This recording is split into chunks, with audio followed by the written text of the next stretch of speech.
के बजट में भी 210 करोड़ रुपए की धनराशि गरीब पिछड़े वर्ग की बच्चियों की शादी के अनुदान के लिए दी है। इसमें एक और बहुत बड़ा बदलाव हुआ है जो मुझे आपके माध्यम से कहना है कि पहले ओबीसी गरीब बच्चियों की शादी अनुदान उन्हीं को दिया जाता था जिन लड़कियों के परिवारजनों की आय बीपीएल कैटेगरी की थी। गांवों में 46,000, शहरों में 56,000। पहले आय सीमा बीपीएल कैटेगरी तक सीमित थी। हमने मुख्यमंत्री जी को बताया कि बदलते हुए परिवेश में महंगाई भी बढ़ रही है, हमको आय सीमा को बढ़ाने पे विचार करना चाहिए।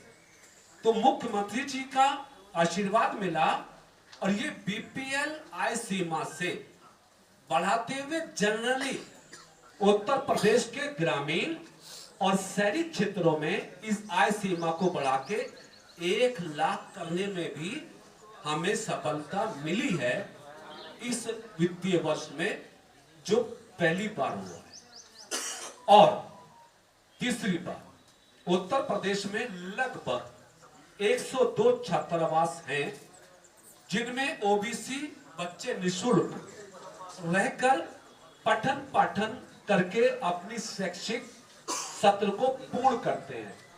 लेकिन उत्तर प्रदेश में कभी भी इनके मेंटेनेंस की योजना नहीं होती थी, यानी छात्रावास बन जाते थे लेकिन कभी उनका मेंटेनेंस नहीं हुआ तो वो कई बार अनयूज होते थे।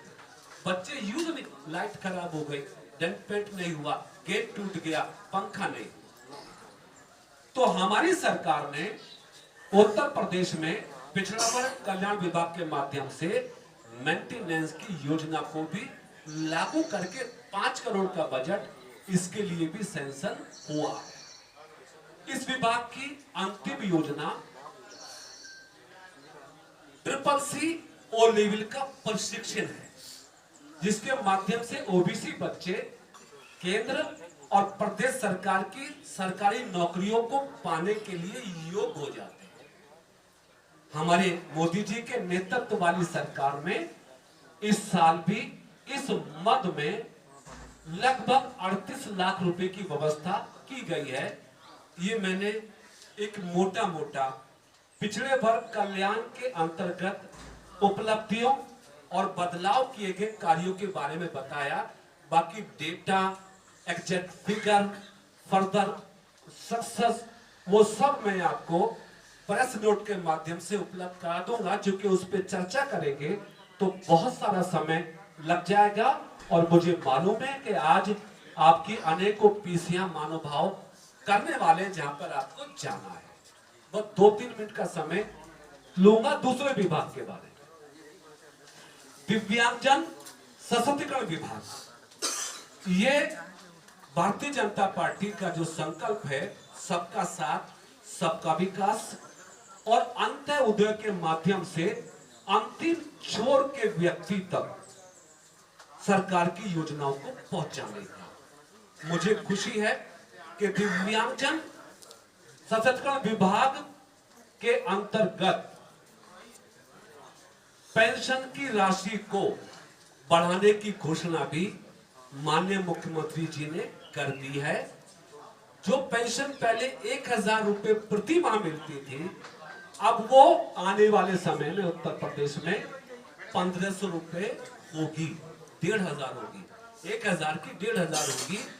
और आप सब योग्य हैं, यशस्वी हैं, संपूर्ण ज्ञान आपके पास है। 2017 में 16-17 में ये भरण पोषण की राशि केवल 300 रुपए हुआ करती थी और आने वाले समय में ये 1500 होगी, 5 गुना। योगी जी के नेतृत्व वाली सरकार में दिव्यांगजनों की पेंशन 5 गुना हम उत्तर प्रदेश में देने वाले हैं। हमें सौभाग्य मिल रहा है कि ये वृद्धि हमारे समय काल में हो रही है। दूसरा, दिव्यांगजन सशक्तिकरण विभाग के अंतर्गत जो बड़ी कामयाबी है, इसी वर्ष उत्तर प्रदेश की कैबिनेट ने फैसला लिया था कि दिव्यांगजनों को उनकी सुविधाओं की चीजें, मेंटेनेंस, दिव्यांगता का प्रारंभिक स्तर पे मालूम किया जाना, उसके इलाज के प्रबंध करना, ऐसा कोई बड़ा मैकेनिज्म हमारे प्रदेश में नहीं था। माननीय मुख्यमंत्री जी ने उत्तर प्रदेश के सभी 18 मंडलों में डीडीआरसी खोलने का प्रस्ताव भी कैबिनेट में पास कर दिया, जिसके लिए इस बजट में 7 करोड़ रुपए का प्रबंध भी किया गया है और भरण पोषण की राशि के लिए 1400 करोड़ से ज्यादा की धनराशि बजट में रखी गई है। एक नई योजना और मुख्यमंत्री जी के द्वारा प्रदेश के दिव्यांग बच्चियों को, जो छात्राएं दिव्यांग छात्राएं हैं, उनके जीवन की यात्रा को सुगम करने के लिए मुख्यमंत्री जी ने 60 करोड़ रुपए की धनराशि का प्रबंध किया है। यानी अब हम उत्तर प्रदेश में सामान्यतः दिव्यांगजनों के साथ साथ दिव्यांगजनों के लिए पहले से कृत्रिम अंग, सहायक उपकरण, मोटराइज्ड ट्राइसाइकिल जैसी योजनाएं संचालित हैं, वो यथावत रहेंगी, लेकिन नई योजना के रूप में 60 करोड़ की व्यवस्था करके अब हम दिव्यांग छात्रों को भी ई ट्राइसाइकिल देकर उन बच्चों की यात्रा को आसान करने का काम करने वाले हैं। दिव्यांगजन विभाग को सौभाग्य मिला उत्तर प्रदेश में एक और विश्वविद्यालय को अर्जित करने का। मित्रों, बहुत कम हुआ है प्रदेश देश में ऐसा कि कोई प्राइवेट संस्थान सरकार को के अधीन आया हो। उत्तर प्रदेश हमारा विभाग एक ऐसा स्पेशल विभाग है जिसमें चित्रकूट के अंतर्गत जगत गुरु राम भद्राचार्य द्वारा बनाए गए दिव्यांग विश्वविद्यालय को, जिसकी अनुमानित लागत 500 करोड़ के आसपास आंकी गई, उस विभाग को भी सरकार के अधीन करके मेरे विभाग को संचालित करने का मौका मिला। यानी उत्तर प्रदेश में हम बचपन डे केयर सेंटर, समेकित विद्यालय और दृष्टिबाधित विद्यालय के साथ साथ हम उत्तर प्रदेश में डबल विश्वविद्यालय के माध्यम से दिव्यांगजनों को बौद्धिक रूप से सशक्त करने में कामयाब हो रहे हैं। दिव्यांगजन सशक्तिकरण विभाग का बजट इस वर्ष का 2140 करोड़ है, जो पिछले बजट से बहुत ज्यादा है। पिछड़े वर्ग कल्याण का विभाग का बजट इस वर्ष का 3402 करोड़ है, जो पिछले बजट से 9% ज्यादा है।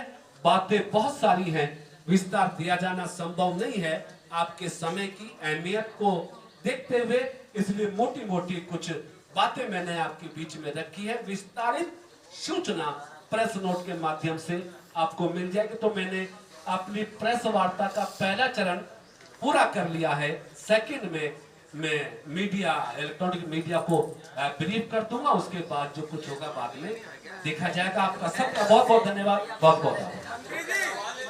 हाँ प्लीज, हाँ ले सकते हैं सवाल। ये शादी अनुदान योजना जो पिछड़ा वर्ग की है, प्लीज, जिसकी आप कह रहे थे 1 लाख रुपए आया बढ़ा दी गई है। हाँ जी, पिछले साल कितने लाभार्थी थे उसके? इसकी संख्या हम आपको 1,06,000 1,06,000 एग्जैक्टली कम क्यों आ रहे हैं आवेदन? जी।